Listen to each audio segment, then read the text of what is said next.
walk through the valley of the shadow of hell, you will realize that there is something ahead. Something that lurks behind the dark veil. A veil that is beyond our own comprehension. Beyond the void.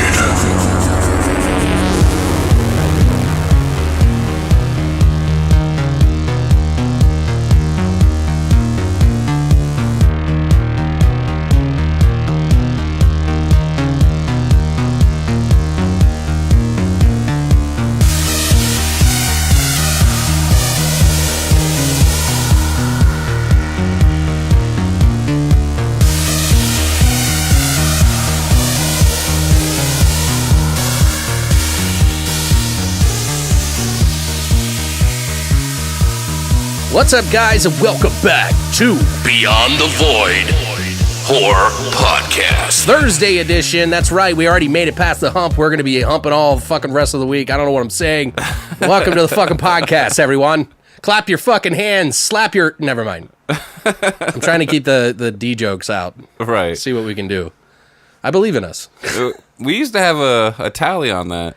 Yeah, no, we lost track of the tally because it just got out of hand. It created its own beast. Mm-hmm. It was like a dick... Shit! You said it. I don't want to do it. Take it out. So, today we're going to be bringing you a special episode for A Lotta Henenlotter Volume 1. That's right. 2 movies from Frank Henenlotter that will tickle your fantasies, your horror murderous rage. With puppets. With puppets. Yay. Yay. Yeah, but we wanted to pick a couple of movies, and it just seemed right. We picked Frank Henenlotter's Basket Case and, of course, Brain Damage. Right. Both in the 80s, both really good. We're going to get into that in a little bit. But how have you been doing, man? Pretty good. Yeah, well, okay. I didn't show up on... You don't have to express, by the way. I don't have to express it, but yeah, I wasn't here for last episode. Had a little family issues going on, but everything's okay now, and I'm back. Well, I'm glad. Yeah, me too, Yeah, we were a little worried about that. Pat had some bad stuff happen, and he was like, I'm trying to make it there in time, man, but I've got this. And I'm like, really? Is that what you think of me, Patrick? Really? Yeah, then when you said, you like, don't worry about it, I was already out the door heading to where I needed to go. Yeah, dude. Like, he was going to come over and record anyway. Yeah. It's dedication. Now that I know that, I will abuse and fuck the shit out of that. I'm just kidding. No, but I'm glad things are good, man. That's good to hear. Yeah, we don't need to get into details. Right. Just as long as everything's good, we're good. Everything's copacetic. All right. So, anything else? What about else? you, dude? No, not much, no. Oh, what'd I do? Shit. Well, the past couple of days, I've just been... Oh, we got a new TV, sort of. Oh, yeah, I saw it. It's our friend's TV. It's right. like 36% bigger than my old TV. And you got it for like a song and a dance. Yeah, it's like, you ever seen Raiders of the Lost Ark? Right. Like, my face just gets melted off. Not as much as maybe like a 4K TV, but there's a lot of melty action going on in there. Oh, yeah. Melty goodness. What was it again? Was that 50? It's 55 inch. 55. I had a 42 inch, so you can imagine. Right. Size really does matter. Oh, yeah. And not just for you ladies. God damn the dick jokes. Why were they not? It's like I'm a fucking 8-year-old, dude. It's all right. I get on this fucking podcast and shit just goes haywire. Fucking haywire. Talk about them flip-flaps. We've been playing some Friday the 13th game. Oh, yeah, a lot of Friday the 13th. Yeah, there's like a lot of mixed things said about it because, like the matchmaking and shit like that for Xbox, PS4, and even PC. Although I would say PC's probably got the better end of it. Probably. But that's, that makes sense. Like, it's weird to me when a PC game isn't better than the console ports. Right. And that's usually because of some weird fuckery. But... guys, just so you know, we love the game. Like, we really do like the game, and we're not just saying that because we had Wes Keltner on for an interview and had a big Friday the 13th or Friday the 13th episode. It's not just because of that. It literally is because we really genuinely enjoy the fucking game. Yeah, it's fun, dude. It's definitely immersive. It makes you feel like you're in the movies. Right. There's a lot of thought that was put into it. this is a smaller group. I don't remember how many people are on there, so I don't want to say, but we're talking in the teens here, guys. Like, you know what I mean? We're not talking about a AAA budget with like people who have 3 teams, like A, B, and C, Right. that work on different parts of a game to figure it out. Those people have so much money they can just hire another team for like from another group. They're Like Treyarch or whatever. Yeah, like whatever it is, they have like a disposable fucking amount of people when these guys were like sleeping overnight. So just think about that before you freak out. They're fixing the problems. They've not been sleeping. You got to give them that. And kudos to them for basically tantalizing all the AAA gamers with a game that is an independent game. Right. I mean, they came from nothing. They got it picked up on Kickstarter. They didn't come from nothing. Well, no, he had a couple of games beforehand, but Right. And also remember, guys, it is $40 on all the different consoles and such, but you do also have to remember they are building a single player game, so if you are new to this and wondering why, and some people are complaining about, oh, it's just too much money and blah, blah, blah. It's like, no, dude, like, they are going to put in a single player. You can wait if you want to. You can leave your friends behind. No. But if you don't play, then you're no friend of mine. No, but yeah, like it's, they're going to be adding stuff. I have full faith in them. I know that they're working hard. I know they're having sleepless nights. They're fucking hardworking guys. and they'll give it to you for free. Or maybe. What? I don't know. You think the campaigns is going to be an add-on, or you think they'll charge? Oh, for no. It's going to be a part of the game, I think. Now you got me wondering. But I don't think they're going to charge for it. If they want me to give them $10 for it, I will. No, I think it genuinely is going to have a single player included in the game. Well, period. that's fucking awesome. So they may release other Jason skins for like a few bucks here and there for people, which, like that could be bad or good for some people, but I don't think it's that big a deal. Right. It's like if you love the game, you're going to buy it. If you don't, you don't need it. It's fun no matter what. You don't need the extra skins. No, you don't. No. So, but anyway, we've been playing that. I've just been kind of working and watching TV, watching movies that I want to watch, because when you left that day, I was like, I had all this extra time. I finished up the podcast with Christina, and then the next day just finished it. Right. And so now we're recording now, a few days later, and I'll have a little bit of extra time. But then we got to record in 3 days. Right. Oh, well. So, but we don't know what we're going to do for next week just yet. So we're going to be cramming in some fucking movies. And if you guys have a favorite 90s movie or maybe like a subgenre that you feel is prevalent to the 90s, definitely get on that and let us know in the comments section and a message on our website. Like on longlivethevoid.com, you could do it there. But let us know, because we're going to be doing a different week each week for it. We don't know when we're going to do it. We're probably going to start at the beginning of a month. So, but yeah, other than that, I did see Raw finally. Yeah? Yeah. Which it's like, I know everybody had already seen it like months ago. It was in the theater. I thought there was only one showing.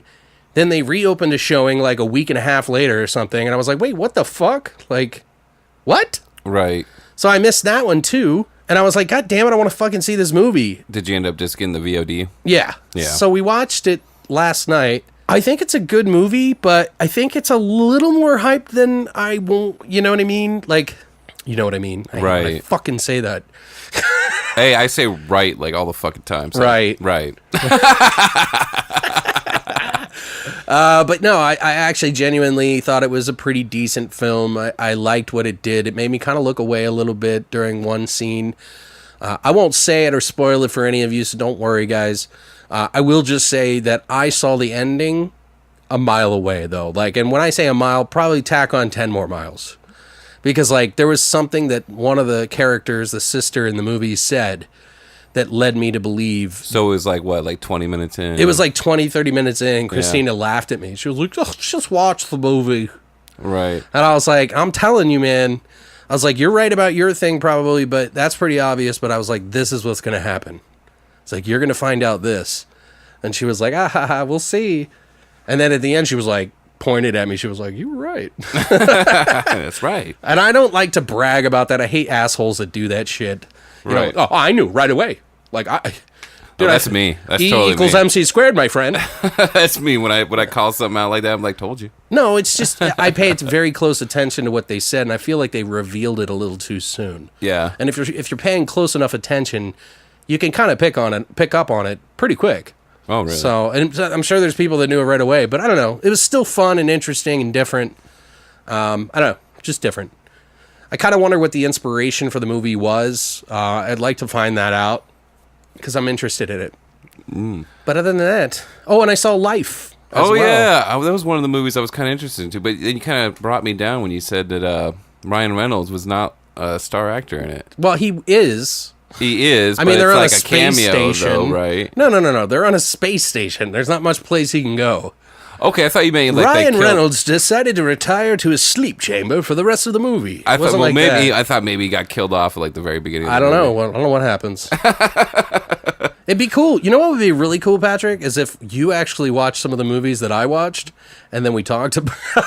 Hey, I did. My wife didn't want to go see Alien Covenant on my birthday, so we ended up watching Guardians of the Galaxy. Oh, we're talking about your birthday again, are we? No, I'm just saying. Okay. So it's your birthday again. Right. Well, when I mention it in 3 other casts from now, then you could say that. Always talking about his birthday. But what did you think of Guardians? Let's talk about that a little bit. Guardians of the Galaxy? I thought it was good. I thought it was pretty comparable to the original. Right. There was some stupid humor in it, but it gets lost in the shuffle of other things. So it's entertainment. It's a little too polished sometimes, I think. Possibly, yeah. But I do like. I didn't mind the jokes. Out of all the sci-fi movies, Guardians is a. I would give it like a 2 out of 10 at least. 2 out of 10, really? I'm kidding. I'm joking. Yeah. I don't want to give scores anymore because all the fucking assholes of the internet come out. Oh, how dare you? Blah, blah, blah, blah, right. blah. Like, well, you're a different person than me, so I don't know what you're thinking. Well, the one thing about the jokes, I mean, there is a lot of them. But they bring them around, circle back around to them to make it even more funnier. Right. But there was some, like, poop and fart jokes that even I was like, okay, come on, dude. Yeah. Like, Maybe come on, dude. Put your Tinker Toys down, motherfucker. No, but I still enjoyed it. I think it's still a quality movie. I'm just saying that there was a couple of moments where I was like, no, don't do that. No. But I still enjoyed it. It's leaning that way for a reason. Right. Gotta appeal to the younger generation a little bit more, and I'm an old fucking get off your lawn motherfucker. Right. So, we got the next crotchety. Right. We got Infinity Wars coming up. It comes to a bottleneck here, and we get to see Thanos fuck some shit up. We'll see how that goes. Like, think about all those different characters, and all that star power that's going to be in one fucking movie. Think about how long that movie would have to be a good movie, though. Do you understand what I'm saying? I understand what you're saying, but... It's like, what are they going to do? Just say one line each? Like, oh, hey, Bob. Hey, Bob. Hey, Bob. Hey, Bob. Hey, Bob. Hey, Bob. Oh, Bob. Oh, go around and round and just having conversations. It's going to be so fast-paced that they'll I don't probably even... break it into a 3-part series. They're breaking it into 2. And I don't think it's going to be enough for... I think they're going to have to do 3. Yeah. But that takes some pretty skilled writing. Well, they've done so well so far, dude. I mean, there are some... There's some turds in the mix, dude. There's some We're turds. eating oatmeals with turd in it. But as a whole, the way they develop their characters is far better than anything that DC's ever done. Yeah, we'll see. I don't know. I don't want to talk about that too much. Yeah, we'll get... Let's keep it horror, bro. I'm sorry. Well, when you want to start a superhero fucking podcast on your own, Patrick... I'm just kidding. That's a good idea. Oh, well. Yeah, maybe you'll see what it's like to be in hell like I am all the fucking time, dickhead. Anyway, so I think we're going to go ahead and jump into the flesh and potatoes of our A Lot of Handle Honor Volume 1. Do you like how I said that? It was like I did. I was like, I felt like I was taking a whippet. Like, wow. Oh, he's going to the net. He's bringing it down like a basket of dynamite. On the Flesh and Potatoes segment of Frank Hennelotter, A Lot of Hennelotter, Volume 1. From downtown. He's coming downtown for the Flesh and Potatoes segment.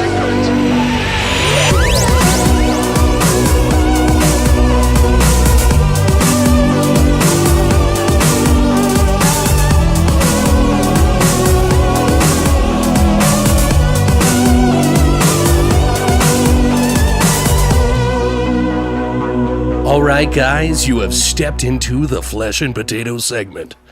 Please, take off your shoes before they get blown the fuck off. I don't know. I just like talking all like... like it's serious, you know what I mean? Like, I don't know. In a world In a world where flesh and potatoes are taken to Puppet Town in New York City. I'm kidding. I didn't really try that hard. All right, so we're going to be talking about Basket Case from 1982. It's directed and written by Frank Henenlotter, who has also done wonderful classics like Basket Case 2 and 3, Frankenhooker, Brain Damage, which we'll be talking about soon, and many others. He also did a bad biology movie, which was one of the last ones I really liked, actually. It's about a penis. Yeah? Yeah, it's weird. It's Henenlotter-esque. Right. But dude, that guy's a New Yorker through and through, man. Well, don't all his films take place in New York? Pretty much, yeah, I think so. Some of the actors in this Basket Case flick are Kevin Van Hedenrick as Dwayne Bradley. There was another chick in the movie who was his love interest, and Terry Suzanne yeah, Smith? that's the one. Terry Suzanne Smith. So the story is about a young man carrying a big basket that contains his extremely deformed Siamese twin brother, who seeks revenge on the doctors who separated them against their will. Which is awesome. Like, that's a really cool story. I don't think this movie was made on a big budget at all, considering they didn't get any of the, like, shooting locations, like, legitimately. Right. Like, there's scenes in the movie that they legitimately, like, had someone run down the street naked. Oh, I remember. Yeah. So, Well, there's a scene. I don't know how much it was. I don't know. But this is what I've read. Dwayne, when he checks into the hotel at the very beginning of the film, okay, the wad that he pulls out, it's supposed to be the entire budget for the film. Yeah, or the strip club budget. That seems like his style. No, yeah, it definitely was. That's pretty cool. Yeah, that's pretty cool. Yeah, it's probably like $5,000 or something. Not even. But yeah, like, I don't know. I thought that was really interesting. I can't imagine this was a huge budget. No. After this movie, he got a lot of help from people in other movies that are pretty much underground hits that we love. So pretty interesting stuff. But oh, yeah. Basket Case was one of those films that you either loved or hated. It was so weird and so different. Frank Henenlotter said that the idea came from It's Alive. Okay. Which also had a trilogy, I believe, about a baby that was highly deformed and had psychic powers, I believe. I think the third one was like on a beach or some shit like that. Huh. And they always had the like baby crib, kind of like Rosemary's Baby in a way, but with like a hand coming out of it. Okay. I can't remember. It was just like, It's Alive. Larry Cohen did those movies. I remember that VHS cover case. Yeah, they weren't great movies. Like, I would definitely say this Basket Case kind of ups it a little bit. Just a little bit. But that was where the idea came from. And he's unabashedly said that. So it's like, what'd you think? Humorous. Don't struggle here. I'm not trying to struggle, but I let it out, buddy. I really wanted more gore. I wanted more blood. There was a good amount of blood. There was a good amount of blood, but not a lot of entrails, not a lot of... Oh, yeah, it wasn't like deep gore. No. They didn't have the budget for it. Did you see the Wad of That Cash? How much does it cost to go down to the butcher shop and get some entrails?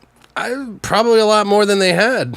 Just saying. I bet they'd be giving that shit away, dog. They had to shoot on 16 millimeter film. No, but for the most part, I definitely, there was definitely some interesting things about this film that I did enjoy, but right, it was okay. Yeah. I didn't like it as much as I like fucking Brain Damage. That's for damn sure. Well, yeah, we can talk about that later, though. Just calm yourself. Pace yourself. All right, calm down. Put my dick back in my pants. Pace yourself. God damn it. No, I'm just kidding. I actually think, I mean, yeah, I don't want to put it down because, like, honestly, this kind of started it all. You know what I mean? So it inspired a whole bunch of fucking people, dude. Like, this movie in particular, like, really did inspire people to come out of the woodwork to make film. And I think there's something to be said about that, whether it's a good movie or not. You know what I mean? Like, they were like, well, if this guy can do it, I can do it. What do they say? Inspiration is the mother of creation or something like that? Well, no, actually, it's necessity is the mother of all invention. Oh, okay. Yeah, so it needed to be made, so they made it. But I don't know if that's the case here. But yeah, I don't know. I just think it's not one of my favorite Henenlotter films by a long shot. But there is some redeeming stuff in it. There's some really weird, odd choices that they did in the movie that I thought was kind of funny. Yeah. It's a little hard to follow, but I think they did a lot with a low budget. Oh, for sure, yeah. And it definitely made some waves, so... They're almost kind of like guerrilla filmmakers. Yeah, totally. Very much so. And in New York City, where you can't get away with a lot of that shit. Right. You know, but the 16 millimeter camera that he used for this film was so small, Henenlotter would lose it. So that's probably why they could get away with it. I don't know about lighting and stuff like that, but some of the creature effects was kind of silly. You could see the seam in the creature a little bit, but you know, that's only claymations. Right, but I can only see that because I got the DVD or the Blu-ray copy of that. Right. And it's like easier to see, which is only in the regular, 4:3 format for the Square TV, 16 mil. Wow. That's why they shoot on 35 millimeter. He couldn't take 16 millimeter without scrunching it or stretching it up to fuck. Right. So he was like, fuck it, just keep it how it is and just make it nice. So they upped the quality of it and put it out. Also, do you remember the MOMA? It's like a museum, honored him by inducting him into the museum. I did not. That's fucking awesome. For preserving film. Wow. So he was like blown away by that. And I'll put a link to that below, guys, so you can check that out. But I thought that they were going to do like another version of it, but I don't think so. Something weird did the Blu-ray for this one. So it had a little bit of extras on there that I watched and enjoyed, but... You know what? I would really like to see a remake of this movie. Remake? Really? If Henenlotter did it. I don't think he would. I think he would just make a sequel. You think? But he did. He made 3. Yeah, there was 3 of them. Yeah, so I mean, do you really need more? Probably not. I think a modern version of something a little bit more darker. All CGI. Maybe a little bit more practical. You think? Yeah. I don't know. It just feels wrong. I haven't seen Basket Case 2 or 3. Don't start talking remakes, goddammit. I know that's the kind of era that we're in now. Yeah, like now we're doing it. Like no wonder it's fucking prominent. Don't support it, goddammit. No, I don't want to hate every remake.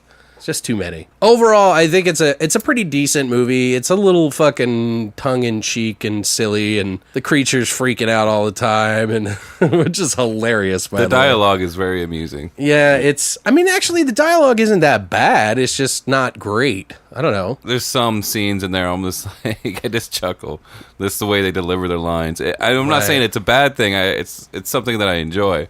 Well, there's a lot of people that have a lot of foamy mouths over this movie, and I'm not necessarily putting them down by that, but I think I got turned on to some of his later works a little bit more. Okay. Like Frankenhooker, Brain Damage, those two. I don't know, because I always think of Henenlotter, Stuart Gordon, and Ryan Yuzna. Yeah, whatever. Those are the 3 that I usually think of. He's got a couple of films that he's actually still working on, or that he wants to finish. So it's interesting to see. He's a pretty old guy now, Right. But he's cool as fuck. Dude, I watch him in fucking conventions and Q&As and stuff like that, and he's just like, yeah, fucking this and fuck. Like, it's just like no worry in the world, which is great. I mean, if Roger Corman can still make movies, I don't see why Henenlotter, Oh, he's got the energy, man. He does. Right. He's all about it. That's like his life, man. Oh, that's all he's ever done, yeah. Well, he's been a professor, actually. Did you know that? No. Yeah. Professor for English something. Like, he's a learned man. You're talking about Corman now, right? No. You're talking about Henenlotter, yeah. Really? Yeah. Holy shit. So it goes to show you don't have to be, smart. You don't have to be stupid to make stupid or weird, odd gems. Like, you can just be entertained by the notion of something odd like this happening. Right. And he's got a sense of humor to a degree, obviously. He wrote and directed this movie. So Kevin Hentenrick, he went on to do 2 more of those, and he even starred in the Brain Damage film. Right. Well, he didn't star, sorry. He just made a cameo. Yeah. He was older, you could tell. Oh, for sure. It was, I thought that scene was probably, well, we'll get to that later. What? It's just one of my favorite scenes from Brain Damage. Because I just thought it was funny that you creeped out the dude that carries his deformed brother around the basket. Well, and someone was saying that his character in Bad Biology is very much like Brian from Brain Damage. It's almost like he has these like characters that are like almost kind of mirror the same sort of personality. And he may have just taken that from like people in his life. You know what I mean? I don't know. Yeah, I wouldn't know. Be a good question to ask him, though. Why don't you give him a call? Let's do it. All right, hold on, guys. Beep, boop, beep, boop. Yeah, Henna Lauder, please. Like I said before, though, it was guerrilla filmmaking, definitely. dude. So for sure. There was no permits. They did a lot of this shit. Like the scene where he's the dream sequence where he's running down the streets. Right, well, in New you don't York. want to like ruin it for everybody, but it's just. I mean, it's a good scene. I like looking at his. Yeah, you his like looking at his walking flip flap. his little dingle. His legs, Patrick. Okay. Jesus. I was looking at something else. But yeah, no, I mean there was a lot of scenes where they just like just did it. Right. They're like, fuck it, let's make it. Go, go, go, go, go. Yeah, like, you ain't gonna charge me, motherfucker. You know the grunting and screaming, the sounds that the Belial, his deformed brother that they cut off the side of him, were making? Right. All those noises, even the one of him crawling across the floor and shit like that, were done by the lead actor. Really? Yeah. So he even did the mold for the face of the creature. Huh. So that was all him. I thought that was interesting. A lot of the camera crew or the crew for this movie actually left the film during one of the what's her name scene where she dies, his girlfriend. Really? Yeah. Spoiler alert. Sorry. Let me remind that. Yep. Spoiler alert. A lot of people on the crew left. But yeah, no, they left, and this is actually a common occurrence. It happened on Brain Damage film, too. Well, it was the same actress, I believe, wasn't it? She was in that movie, but I don't think no, she wasn't in Brain Damage. You sure? Positive. Casey was. Casey was the black lady. She was in the movie. She was in Brain Damage as well as this one. She was the neighbor in the hotel. Right, One, the like kind of like stripper lady. I don't know what she was. She worked at like one of those like strip club sort of gentlemen's clubs in the first basket case. Trust me on that. I know. All right, I'm trusting. I trust. But yeah, a lot of the crew just left. They were like, "Fuck this! This is totally offensive. Not cool with this. I'm leaving." And it happened on Brain Damage as well. So this is a spoiler alert as far as the ending. If you guys have already seen the movie, clearly this is going to be something you already know. You know how the movie ends. Spoiler starts now. Ding, ding, ding, ding. There's the original ending that they were going to have instead of Belial hanging from the street sign and the hotel sign. And choking out his brother trying to save his life, but also killing him at the same time. Right. They were going to have Belial walking down the street in New York City.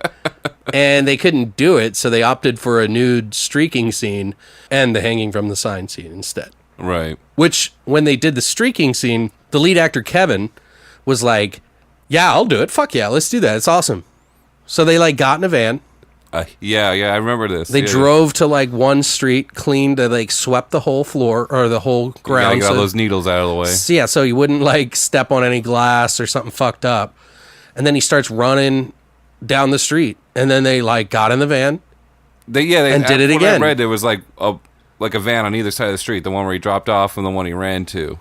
Oh, I don't know. I think they just had one van. Oh, they might have with that kind of budget, actually. Yeah, so they just did it really quick. But do you have any favorite scenes for this one? Or? I really like the scene after there was that whole commotion about that guy dying in the hotel. I won't say who. Okay. But it was a neighbor of some sort. But the detectives are outside talking to everybody. Oh, he's loaded. Right, that guy. But the detectives talk to him as he's trying to walk into his room. And then he does that one. He's asked if he can go inside and look. And then he kind of like does that creepy, like, I'm going to put my hand on your hand while you turn the key. I was like, yeah, is this turned into like a gay porno or something? And I will always love. It was like it was kind of weird. It was very intimate. It was almost like he was like, let me open it. Yeah. I don't know. Let's say, it was just creepy and it was really funny to me. Yeah. I really enjoyed it. One of my favorite scenes was when Belial was wrecking shit in the hotel room. Oh. And he went fucking ape shit, dude. Like, he was like, here's a TV for you, Belial. And he just like breaks it. He turns it on. It doesn't even work.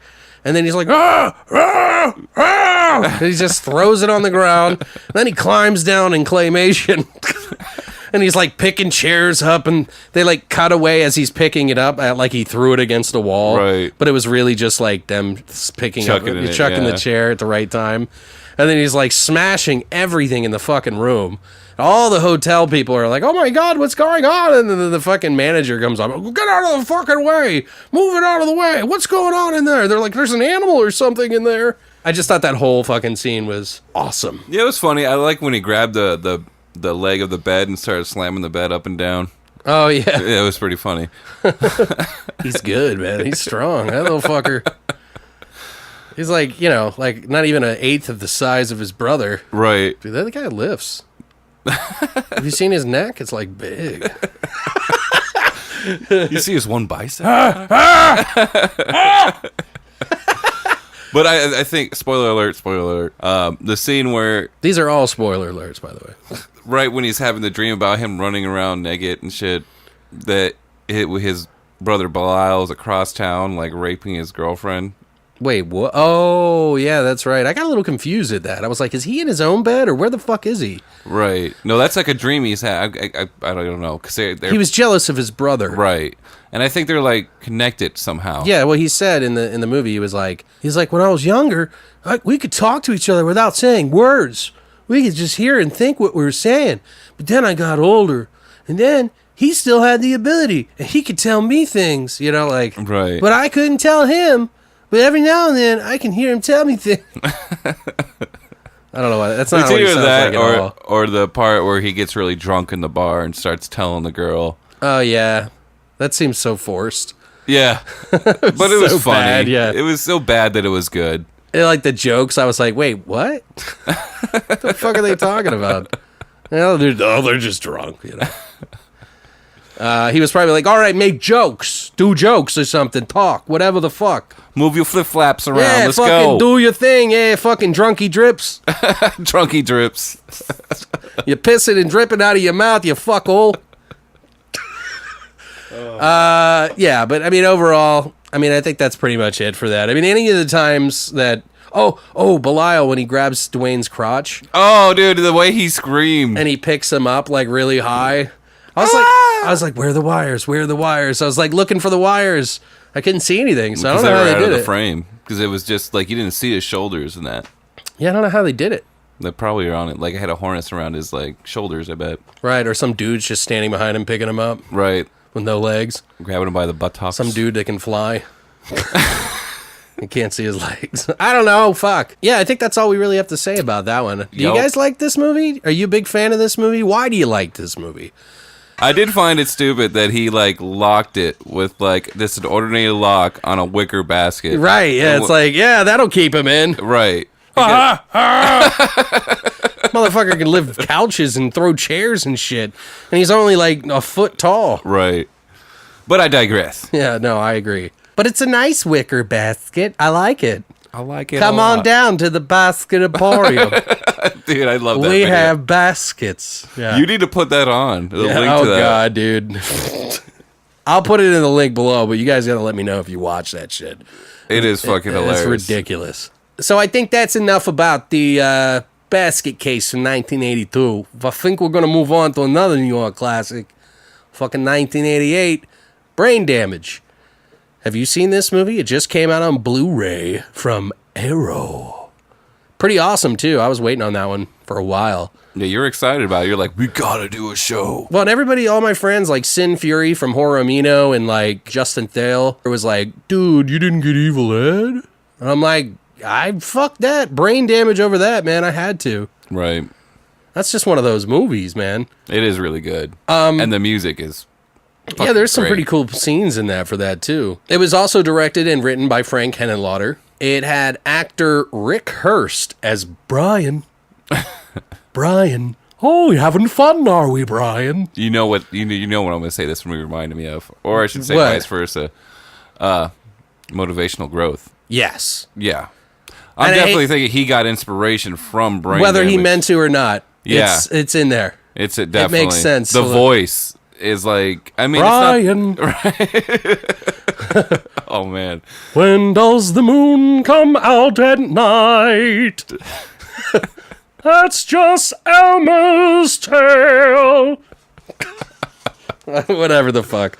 But yeah, no, dude, like, I can't do his voice right, but Frank Henenlotter, believe it or not, can do his voice, like, perfectly. But if you guys have no idea what the fuck we're talking about, let's go to the story!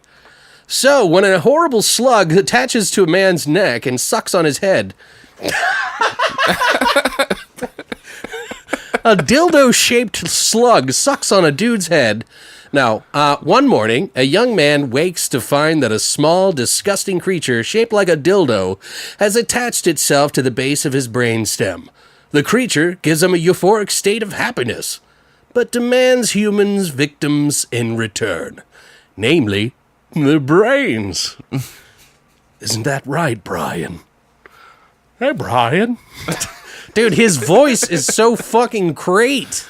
Dude, I totally wanted to break out in like a song and dance, like that GIF that I showed you the other day from Spaceballs, where the alien comes out. He's like, "Hello, my baby. Hello, my darling." Yeah, kind of. You know, for the longest time, and the guy who did the voice, by the way, is John Zackerly. Okay, he was the voice of Elmer in this movie, and for years it was a secret because John Zackerly was part of the Actors Guild.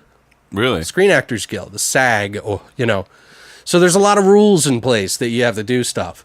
So he was like, yeah, I'll do this. This is amazing. I love it.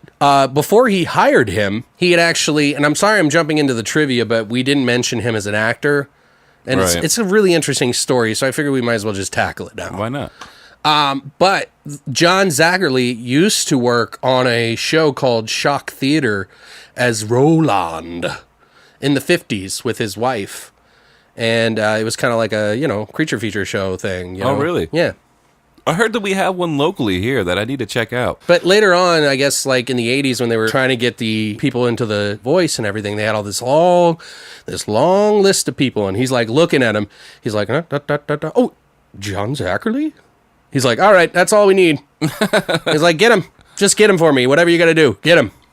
And then he went and they talked to him and they got him. And then it was time to like pay him. And he was like, here you go. Here's your check. And he's like, oh, here, check out my Screen Actors Guild Award thing. You know, like, he was like, oh, shit. He's like, I can't put your name in the movie now. So, because they have to get a certain amount or something like that. I don't know exactly what the details were on that. But you need to be paid a certain amount? I think so. It's like union. So it's like you can't go outside the union. So in order for him to do the movie, they had to pretend like Frank Henenlotter did his voice.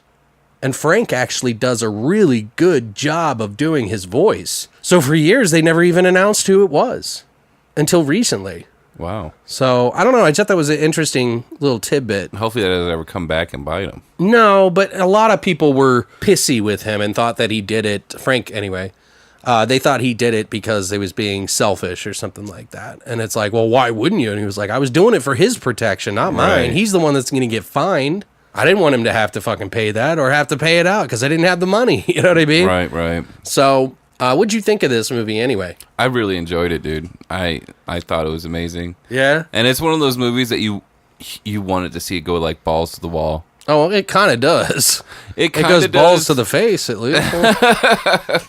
Were those balls? No, just shaft. Go ahead.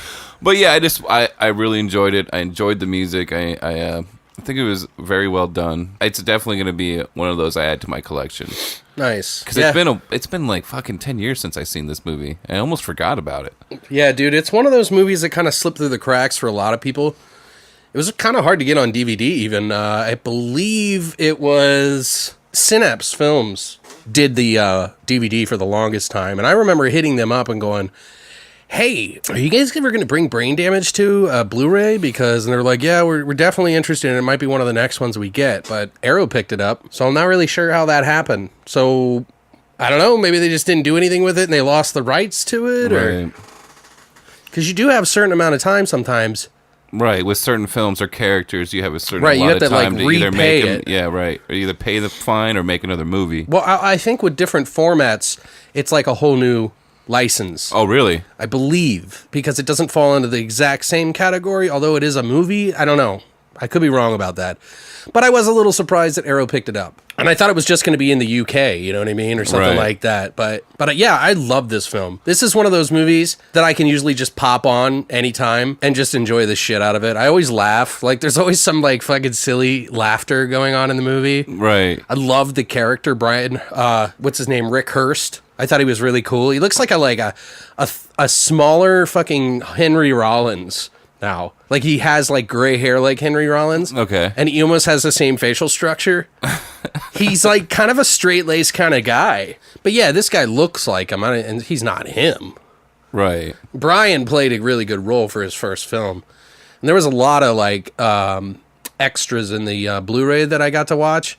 I couldn't watch them all, dude. Like, literally, there's like, that many? There's, like, 12 hours of fucking extras. Like, it's ridiculous. Holy shit. Like, ridiculous amounts of fucking crazy extras. I don't know about 12. But, dude, when you look at the back of the fucking Blu-ray, it's like, hey, this movie's about this in 2-3 lines. And then below it, it's like all the extras. And it's like 3 inches long. Damn. On the back of the Blu-ray. I'm like, Jesus Christ, it's over. It's like huge. So I tried to watch as much as I could, but they were talking about a whole lot of really fun things about the movie and just, you know, like Rick Hurst wasn't really into he was really excited about the film when he first started it. And then when it was like the debut night, he went to the theater with his friends and they were all laughing and he just was like, dude, this is supposed to be a big movie, man. So I think he was a little like, what the fuck? Self-conscious about it? Probably, because he put a lot of effort into it. Like, he slept on the set just like the guy did. Right. In Basket Case? See, that's a little weird. Like, not Basket Case. What are you talking about? The mold. Oh, the mold. He slept in the place. Though. He really? Totally did. Rick Hurst slept on the set. Wow. So that he could be a part, and like he's like, I kind of like need to get grimy and like, you know, into the scene. He's like, I just need to kind of like vibe with the scene and feel comfortable in my spot. Right. So that I can like really run with this shit. And yeah, he said he didn't shower for like months on end and didn't shave. And who? The guy from Motivational Growth to get into it. Yeah. Did he? Yeah, remember he said his like girlfriend was like, you grimy, man. Yeah, wouldn't have sex with him pretty much, which is you know, all right. You probably shouldn't. I don't know. There's something about this movie that is just so unique and different, and it does something so silly. Like the fact the voice sounds like a silly, fucking smart, intelligent being is just beyond me. You know what I mean? You would expect that thing to be stupid and just latch onto your neck and act like a fucking kildo, like a kildo or a fucking monster turd or some shit. Yeah, and this movie was kind of highly edited when it came out to VHS. They pretty much got rid of all the gruesome scenes. Mostly just the sex scenes, but the fellatio. Yeah. I don't know. Just overall, I think this movie is just, it has so many pockets of weird, fun parts, really cool, interesting, fun dialogue. I don't know. What are some other things that you like about it? Like, why do you like it? Practical effects were stunning, and it just took you somewhere weird. Like, it was like a layer of reality being peeled off. Right. It was almost, I don't know, like a Hellraiser, but not. They had like 3 different movies, special effects guys on it. Really? Yeah, and I know for a fact that Street Trash, Jim Muro's, or James M. Murrow, he did, his guys did work on that.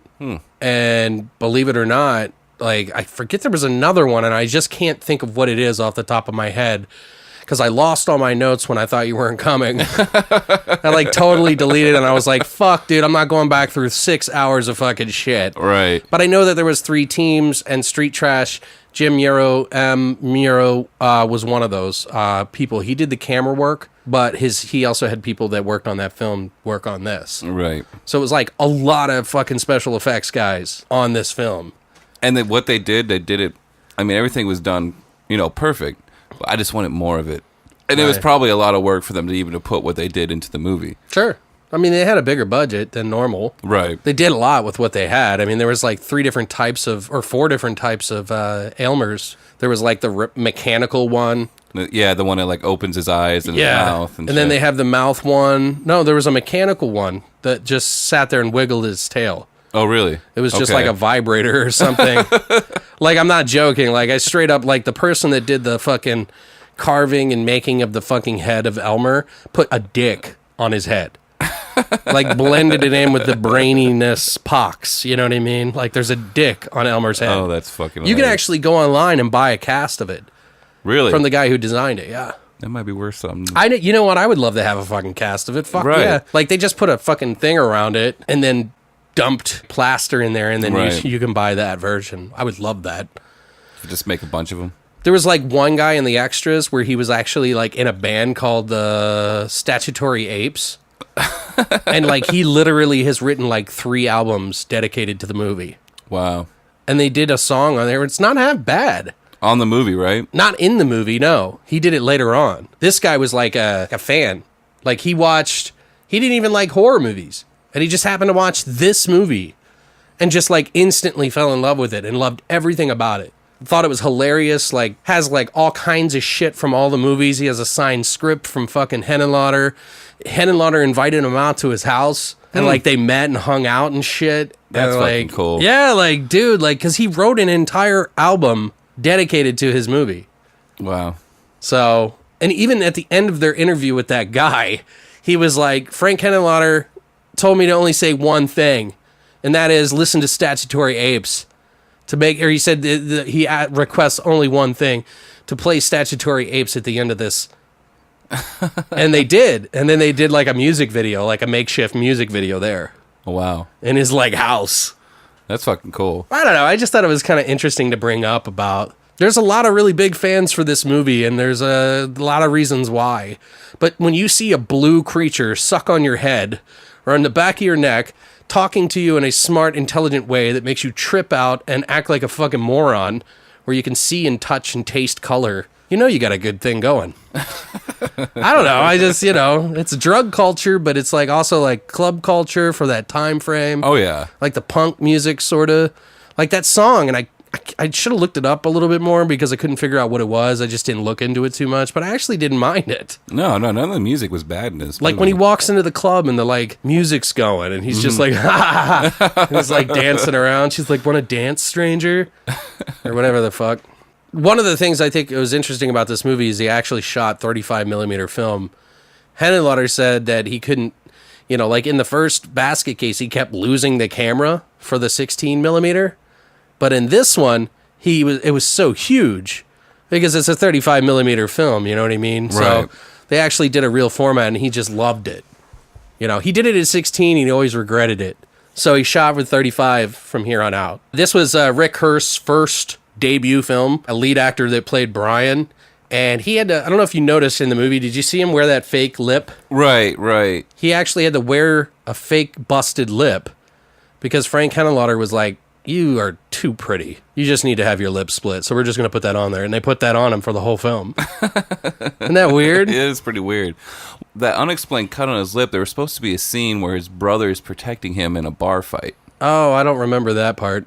I don't remember him talking about that. It's just what I picked up on Wiki, but I noticed that too, and I was like, where'd he get that? It didn't even show a scene. There wasn't supposed to be a scene, I don't think. I think they just wanted to make it seem like he had been in a fight so he doesn't look as, like, pretty. Right. That's the way Frank Henenlotter expressed it in the extras. Okay. Well, I'll take his word for it. Yeah, that's what I'm saying. Like, I think that was just assumed to make it seem like he was in a bar fight. Right. That he was a little rough around the edges. The voice of Elmer, like I said, was John Zachary, which I think is just the best part of the film in a way. Although the way they bounced off each other was perfect. Oh, yeah. So it's interesting to see how they work together on that. There was the blowjob scene that you were trying to mention earlier. Oh, yeah, the fellatio. The fellatio. The fellatio. Yeah, sounds like a nice ice cream, huh? Yeah, like gelato. Yeah, it's bone lotto. No, it's that was the scene that everybody walked out on. Yeah. Because they thought it was too much. It's also Yeah. the scene they cut from the DVDs and stuff, I think it was VHS copies. If only they knew what was to come. Right. You think that's bad? Well, he kind of tends to push the boundaries a little, Right. But if they would like to see a scene from like one of the Hostel movies, that would have fucking... Yeah, but for its time, though, it was pushing pushing it a little bit. Yeah. I think it's funny that it was always his crew that walked off the set. It wasn't the street trash guys. It wasn't the other film guys. Just his crew that was offended by it. A lot of the special effects team, like I said, were in the movie Street Trash, and that's just one of my favorite movies. You're wearing the shirt right now. I totally am. It was not planned, by the way. I just wanted to wear it because I love the shirt. So, but yeah, I mean, I guess we could probably jump into some of our favorite scenes. There's too many to name off, but just try to pick one, and then I'll go one, and you do one.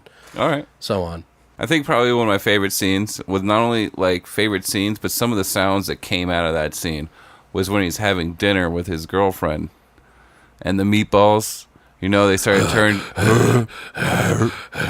and then he like puts it down and picks it back up. Yeah. Oh man, the way they breathe and the way they look with the membrane on the top of it just looked fucking so sweet, and the sound just made it that much better. Right? No, I agree, dude. It was fucking.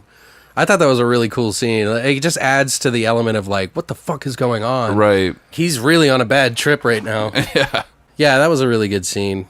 And like he's trying to keep it together. Yeah. It's like his last voyage of sanity there. Yeah, pretty much. Like his bon voyage. Yeah. Breaking the bottle on the ship, all that. Yeah. Yeah, he definitely went bye-bye after that for the most part. I like that he was trying to fight him. And that whole scene where they're in the hotel, he's like, I've got to be the master. I've got to be the one in control. Right. And then he takes him to that dive fucking hotel. And it's like a shit fest in there. Like, and he's just like in his underwear and t-shirt, like rolling around on the floor, all fucked up. Like really fucking pale and right. sweating like a fucking champ. You know what I mean? Like Jesus Christ. And he's like worse than a heroin junkie. Like they show that scene where he's like puking on the radiator. And he's like, ho, Brian, you don't want to puke over there. Like, you're really letting go of yourself right now. You're really starting to crack up. And he's just like mocking him the whole time. Right. It's like he's going to lose this battle. Right. So he finally gives in. And just that whole segment, I think, is just really fucking cool. Where he's locked in the hotel room with him. Right. What about you? Another one? Probably the fellatio scene. I really enjoyed it. I thought it was fucking awesome. I think most people do. Yeah, Just kidding. you know, fellatio is just badass. I mean, it was unique and different. I always wondered how he like sucked her brains out of her head, like through her mouth, but I don't know. Yeah, I guess it is pretty unique. Yeah, and like the little driblets that They had to actually tie string or fishing line through like sheep guts, put them in her mouth, and then pull the head out and it was in her throat. So like they pulled it out. Ugh. And it was like attached to like Elmer's mouth. Right. With like the fishing line.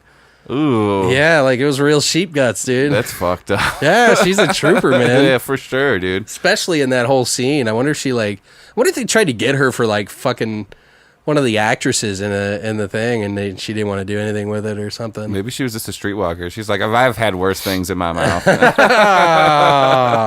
Oh, because all women are street hookers, huh? Is that what it is, Patrick? Yeah, they were in New York.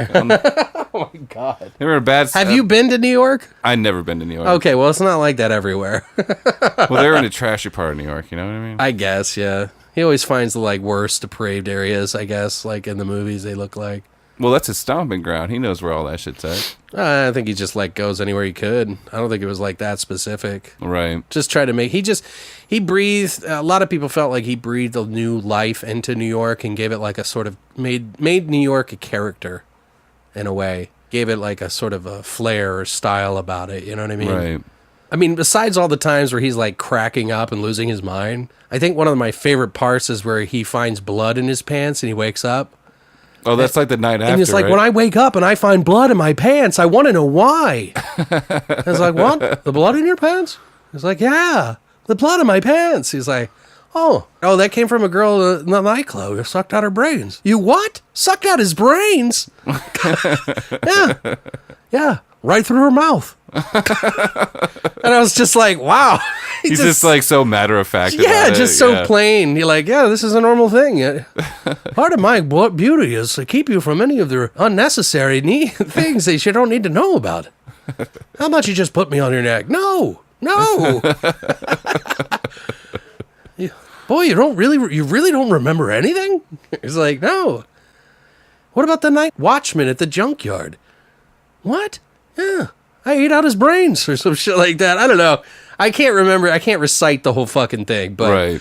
I just love that part. Like, I just think that conversation with him is when kind of like everything kind of spins out of control a little bit. Well, that's where he challenges him. What did you think of the creature effect? Like his like creature, like did you like that or did you just You know what I really enjoyed is when they opened his mouth and you saw all those fucking teeth, tendrils and yeah, shit? and Like, that one little needle with the little dripping shit. Right. That was really cool. yeah, I thought that was a really cool model. That was like a huge model that they had to like shoot on a close up, watching his mouth open up with the blue shit coming out of it, Right. Like on the hooks. That was it's cool. I like that they chose blue. Yeah, it was cool. It was like electric blue too. Yeah, it's like kind of like I don't know. And then like spoiler alert, at the end when his head opens up, kind of reminds me of Brain Dead. A little bit, yeah. Do you remember how Bill Pullman's head, he opens up his head and the light comes out? Yeah. Kind of reminds me of that. I really wish they just went balls to the wall with a whole bunch of fucking crazy shit right there. Like people's faces started melting off and like weird shit. Right. Like I just wanted to see a big crescendo of just like crazy fucking like reality rips throughout the entire world. You know what I mean? Like he could only see it obviously, but I don't know. I mean, it might be cool if it spilled out into the world. They probably only had so much of a budget.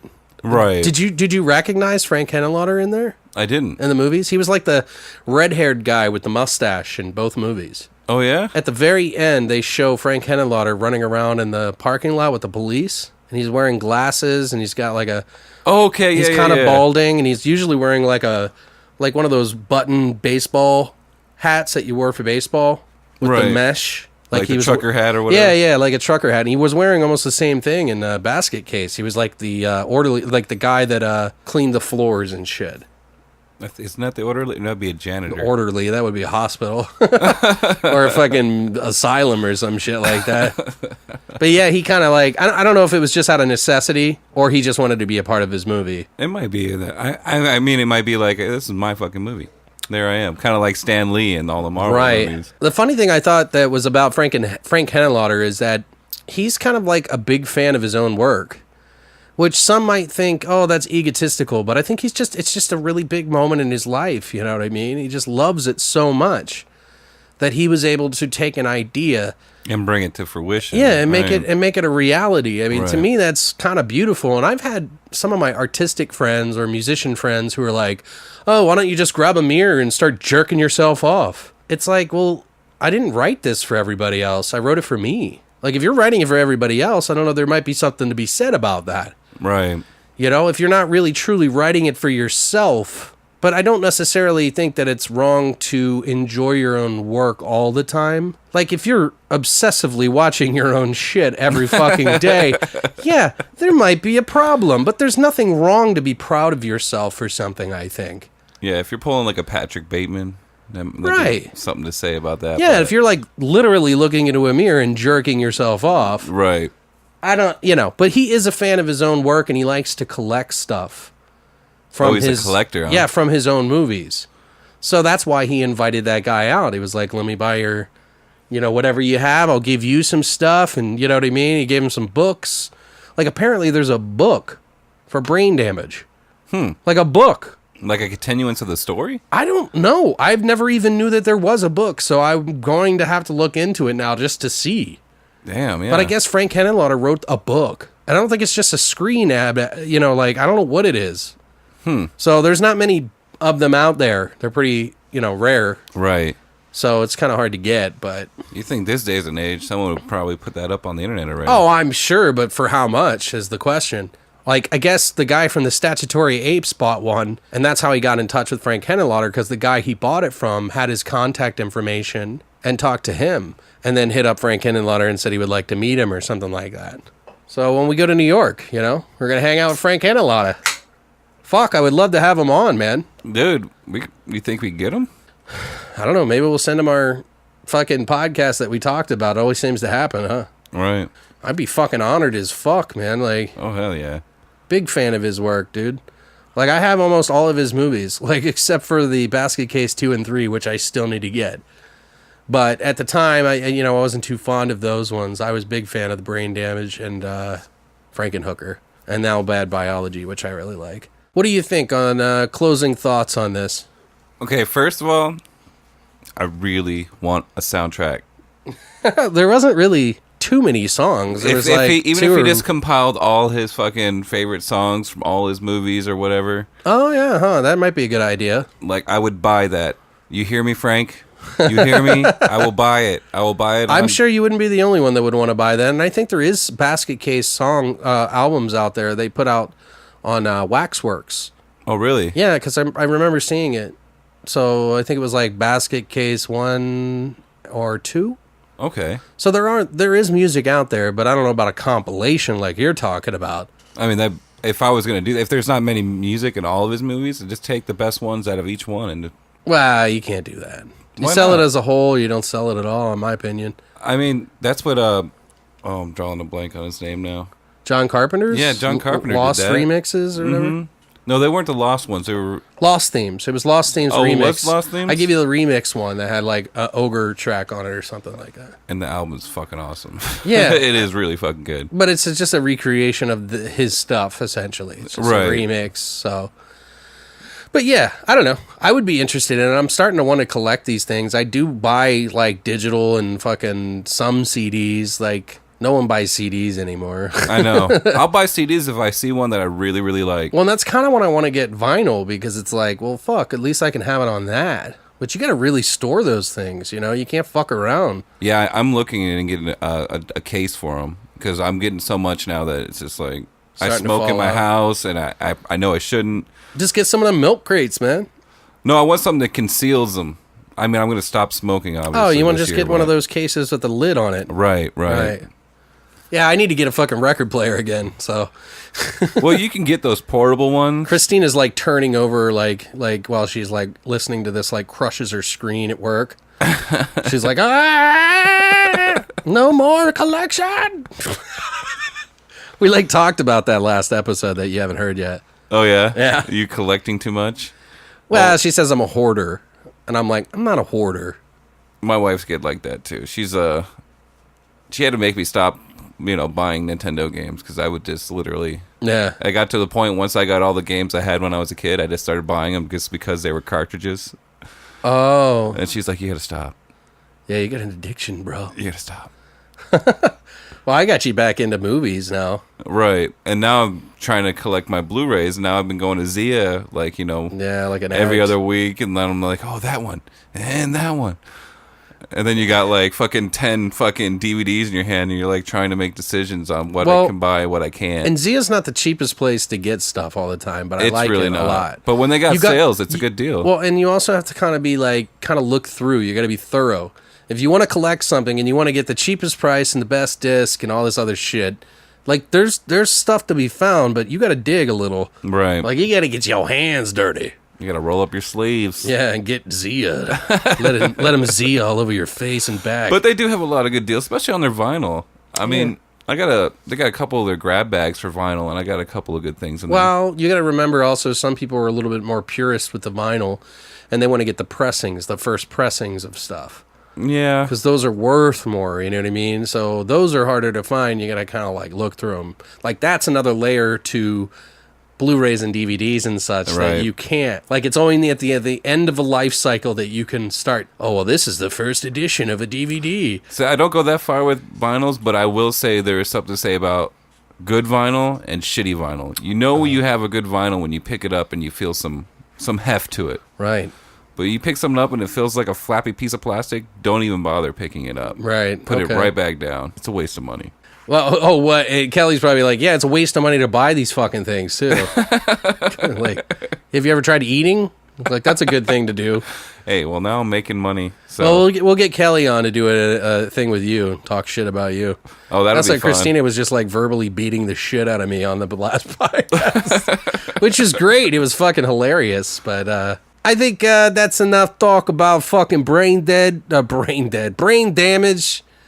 There's enough talk about brain damage. So I think it's a really good movie, guys. If you have not seen it, you should definitely pick it up. I don't know. Who knows if they'll reprint it? I don't know. Right. It If could be the last time they print it. I definitely got the one with the slipcase, Nice. so I didn't need to worry about Because those slip cases that go over the Blu-rays? Yeah. People actually collect those. Just the slipcase. Yeah, for like $5-10 sometimes, dude. Holy shit. I'm not joking, man. Damn, dude. Isn't that crazy? Like, That's I was like, pretty fuck, crazy. I'll give them all mine. Like, I don't give a shit. Like, here, like, I got like $500 worth in here. There you go, buddy. Have fun with it. Sometimes I don't even like the slipcase. Like, I actually like the cover of the fucking Blu-ray. Really? You throw those away? No. I don't throw them away. I'm saying I don't like them, like the picture that's on them most of the time. Sometimes it's really cool, but other times I'd rather just see the cover of the Blu-ray. Well, it's not like you ever look at them until you fucking take the slip cover off anyway. So it's Right. like, doesn't matter. They're on the side of the wall. They're just sitting there until you pick them up and then you cradle them like a baby. Rub them, smell them, Whisper in his sweet little spine. lick them. Rub it on your genitals. No, it's not that crazy, guys. All right, we're sorry. Yeah, we went too far. It's my fault. Blame me. I got Mike. I'm channeling Mike. Yeah. Yeah, so hopefully we might have a new guest on. I'm not sure yet.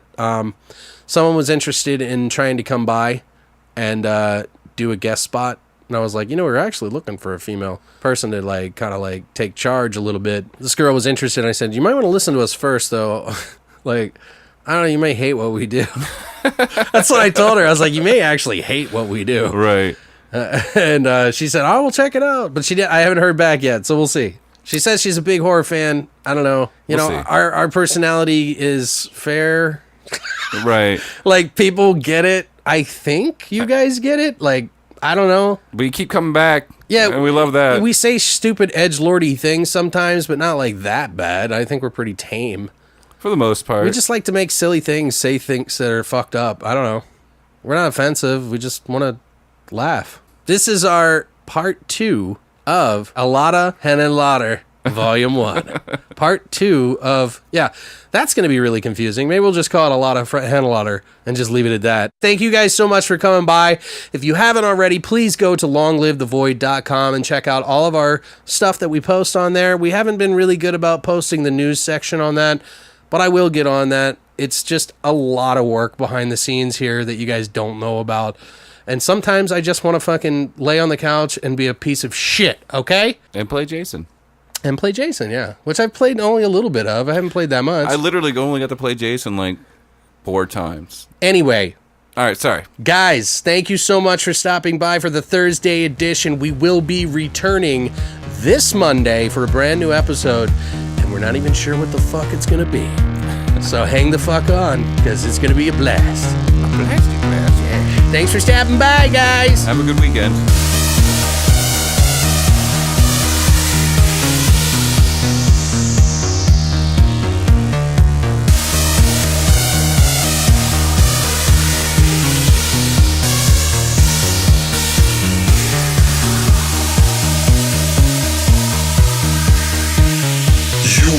Listening to Beyond the Void Horror Podcast. Tune in every Monday for a brand new episode.